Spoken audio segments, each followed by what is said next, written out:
Ngayon, kung inialay natin sa Diyos ang lahat-lahat ng ating pinagdaanan, magkaroon ka ng kalakasan, magkaroon ka pa ng kapayapaan.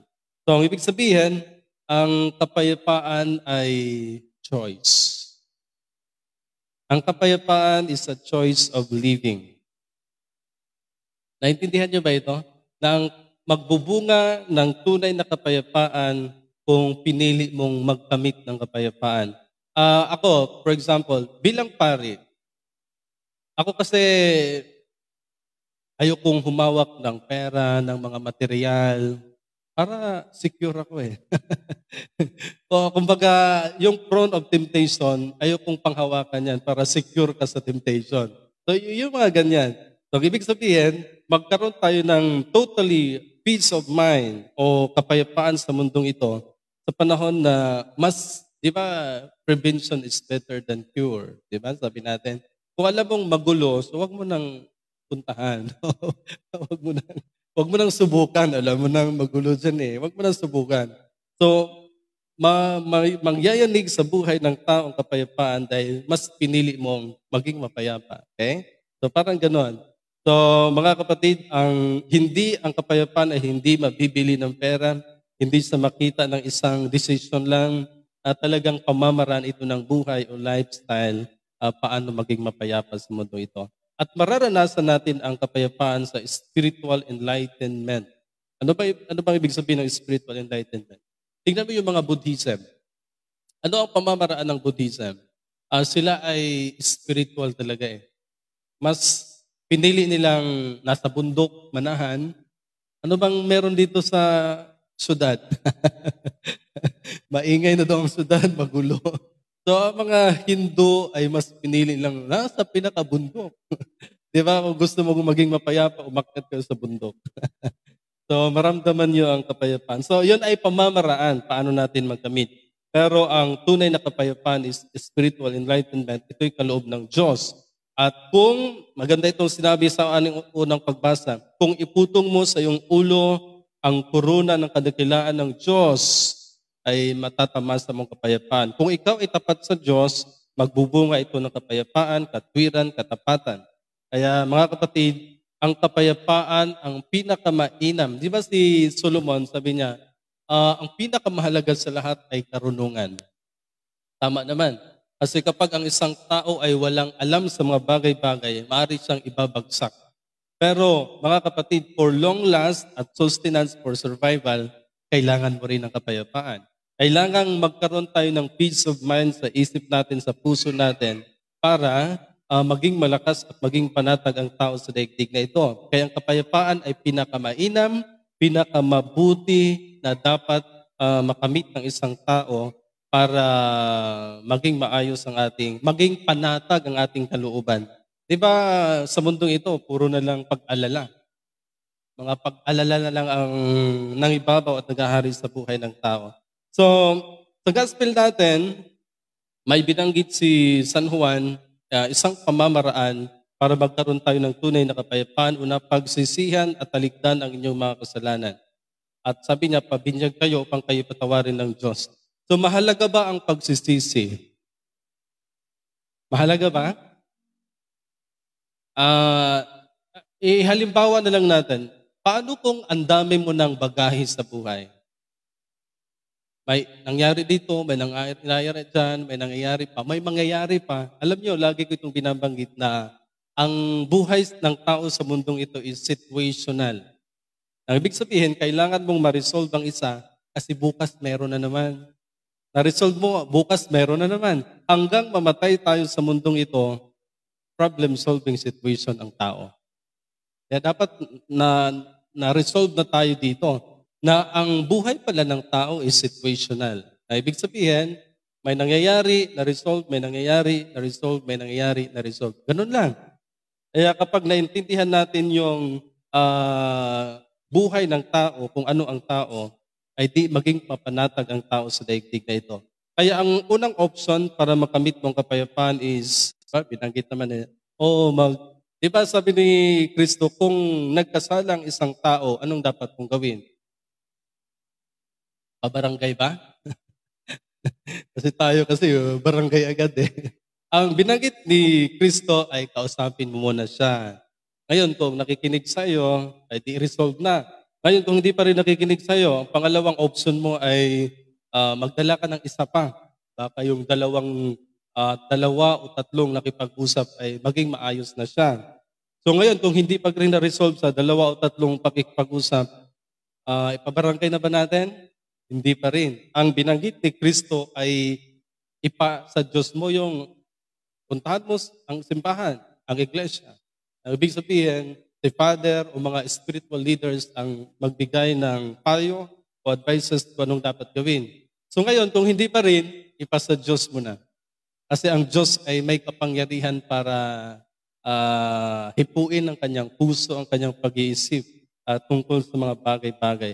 So, biblically, binanggit ni Jesus ang forgiveness and repentance para magkaroon tayo ng tunay na kapayapaan.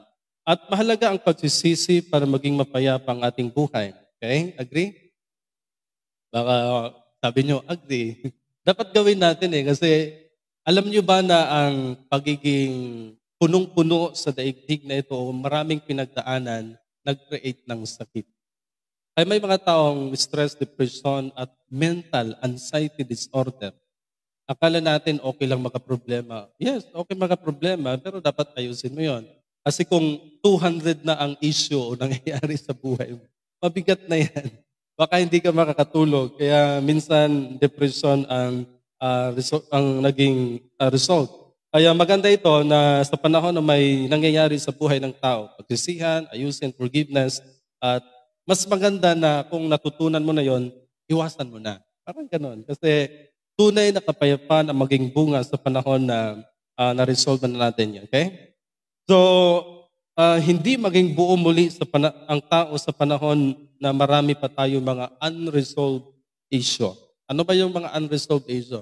Ako bilang pari, noon kasi parang irresponsible ako kasi siyempre bata ka pa eh. Pero nung tumungtong na ako ng 30s pataas, dapat harapin ko ito. Kasi ano ba ang role ng pagiging pari? Siyempre, management, parang administrative na rin. So pangkalahatan talagang pari. So doon ko natutunan na harapin ko siya. Doon ko natutunan na ayusin. Doon ko natutunan na tingnan. Kasi ikaw lang din naman ang magsakripisyo. So yung mga ganyan baga. So hindi maging buo muli ang tao sa panahon na marami pa rin mga unresolved issues sa buhay. Okay?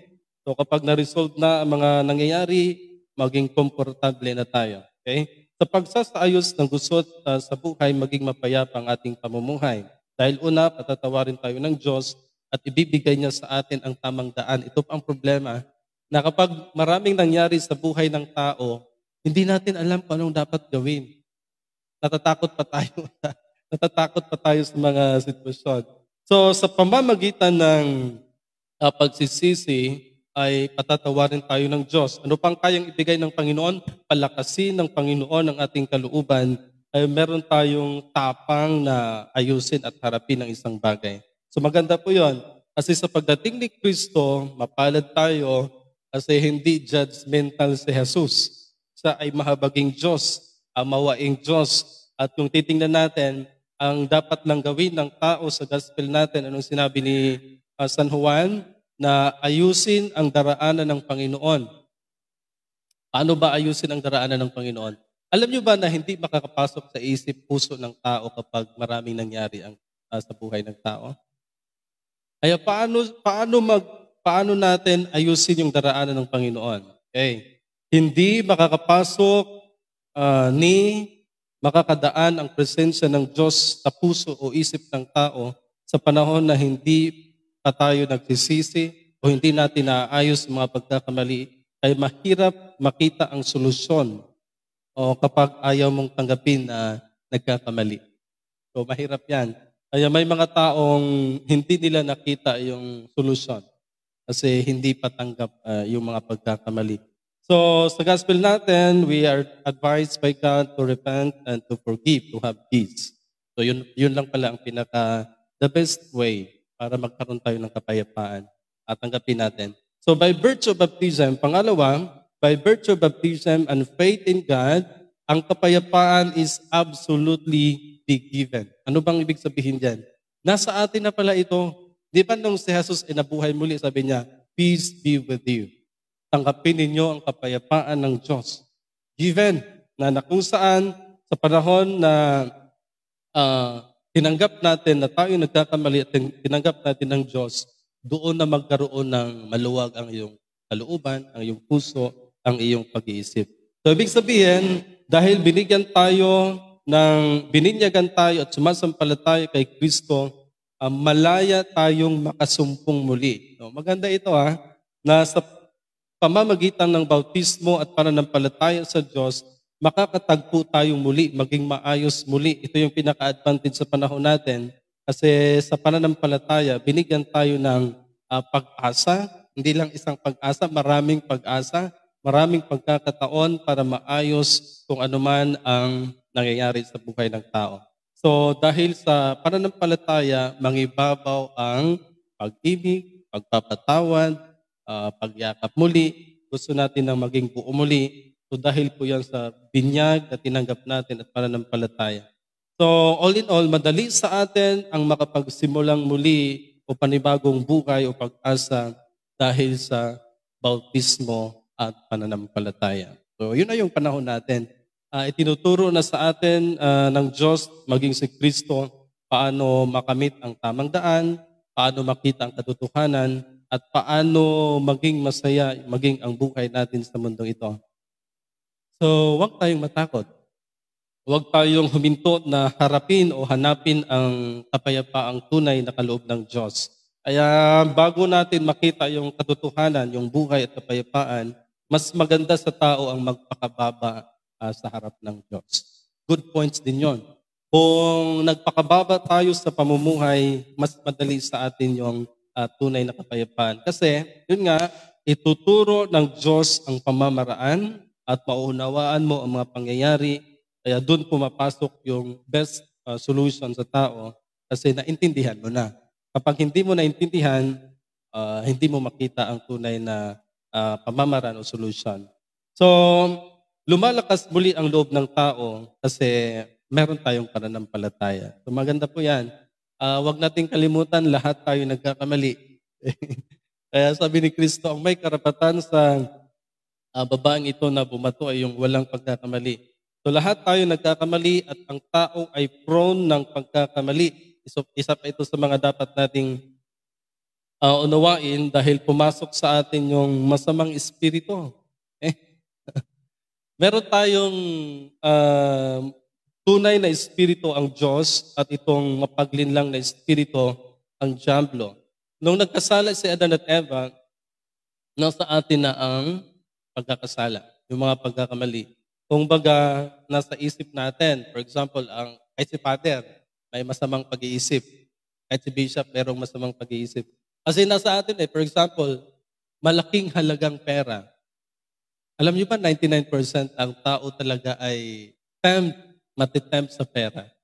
Kaya nga, ang pera ang pinaka-weapon ng diablo sa daigdig na ito. So, ibig sabihin, lahat ng tao sa pagdating ng kayamanan ay lumambot ang puso. Sige. Di ba sabi ng diablo, sige, sumamba ka lang sa akin, ibibigay ko na sa iyo itong kaharian sa langit, itong kayamanan. Kaya ang tao kapag usaping kayamanan, ipagpaliban na ang pananampalataya. Mataas na porsyento yan. Kaya huwag nating kalimutan na prone tayo sa ganon. Kaya ang dapat gawin ng tao ay paano maibsan. Alam niyo ba na wala tayong kakayanan na maging banal? Walang kakayanan ang tao na maging banal. Pero sa pamamagitan ni Kristo, ang sabi niya, gagawin ko kayong mga banal sa pamamagitan ng dugo niya. Okay? Yung kanyang sakripisyo sa krus na yan, yun ang nagpapabanal sa tao. Pero sa pagiging matuwid, wala tayong kakayanan. Okay? So magpapasalamat tayo kay Kristo dahil binigyan tayo ng mataas na chance ng pagpapatawad. At ito ang dapat nating isipin sa buhay na lahat tayo nagkakamali. Kaya laging magpatawad. Yan. Laging yakapin muli. Okay? Laging tanggapin kasi ganun din ang mensahe ng Diyos sa linggong ito, upang makamit natin ang tunay na kapayapaan, dapat 100% yung pagsasaayos. Mangibabaw yung pagsasaayos kaysa war na lang. Mas mangibabaw sa buhay ng tao yung yakapin muli kaysa hindi ko na kailangan. So, hindi ganon. So, dadaan tayo sa prosesong ito upang mas makilala natin ang pagkakaiba ng mabuti at masama. Meron nga magandang mensahe si Propeta Malakias. Kasi nangako ang Diyos ng kasaganaan, ng kapayapaan, ano pang pangako ng Diyos? Magandang buhay. Pero merong isang nag-react, sabi niya, parang hindi naman eh. Kasi ang lalong yumayaman daw at pinagpala, yung mga masasama. Di ba? Parang yun ang naisip natin, parang wala naman eh. Binabanggit ng Diyos na bigbigan ko kayo ng tunay na kapayapaan, pero sabi natin, wala naman, magulo pa rin ang Pilipinas, ang buong daigdig. Pero binanggit ni Yahweh, mga kapatid, sa bandang huli, mas makita ninyo kung ano ang mabuti at masama. Dahil pansamantala lang yan. Yung meron sila ngayon ay pansamantala lang yan. Pero yung choice ninyo na maging mabuti, maging matuwid, maging mapayapa, mag-long last yan. Maging walang hanggan. Maging sa buhay na walang hanggan, matatamasa ninyo yan. Yung mga kayamanan na meron sa mundong ito, hindi mo naman yan mapapakinabangan eh. Kasi matutunaw ang lahat ng bagay na meron tayo ngayon. Ang langit, ang lupa, ang bituin, mawawala ito. Yung pera ninyo, mawawala yan. Ang pinakamahalaga sa kahariang walang hanggan, yung nagawa mo sa daigdig na ito, yung pagiging mabuti, matuwid, yan ang mananaig. Kaya sabi ni Yahweh, darating ang panahon na mas mainam ang kabutihan. Okay? Darating ang panahon na ma-appreciate ng lahat ng tao ang katuwiran at katapatan. Kasi ang required sa langit ay katapatan, kabutihan, mabuting gawa. Hindi naman ang pagiging mayaman sa mundong ito. So maganda po yun. Huwag nating sabihin sa Diyos na, bakit sila lang yung mayaman, Lord? Sila pa ang masama, parang sila ang pinagpala. So sinagot na yan ni Propeta Malakias. Na ngayon, masasabi natin silang pinagpala, pero ang tunay, kayo talaga ang pinagpala. Yung mga gumagawa ng mabuti, yung mga patuloy na gumagawa ng katapatan sa harap ng Diyos, yun ang tunay na pinagpala. Ngayon, hindi natin ma-appreciate yan kasi hindi pa required. Required naman eh. Yung kahariang walang hanggan, yun ang pinaka-required ng Diyos, ang katapatan natin sa isa't isa. So, naway maghari sa atin ang kapayapaan ng Diyos sa pagiging tapat. Okay? Sa Kanya. Okay? Amen? Sa pangalan ng ating Diyos naman, Diyos